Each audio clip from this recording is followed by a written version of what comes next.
Samantala, pinatawa naman ng Office of the Ombudsman ng 6 na buwang suspensyon na walang sahod ang board member ng ikalawang distrito ng Sorsogon na si Marnely Robles.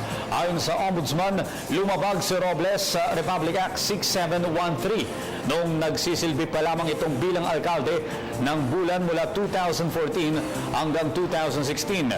Ang reklamo laban kay Robles ay inihain ng dating dating mayor na si Guillermo De Castro Jr.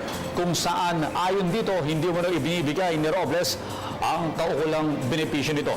Dagdag pa ng Ombudsman, bigurin si Robles na ipatupad ang Republic Act 10154 o ang batas na nag-aatas sa lahat ng ehensya ng pamahalaan na tiyakin ang maagang pagpapalabas ng benepisyo at pensyon ng mga retiradong opisyal ng pamahalaan.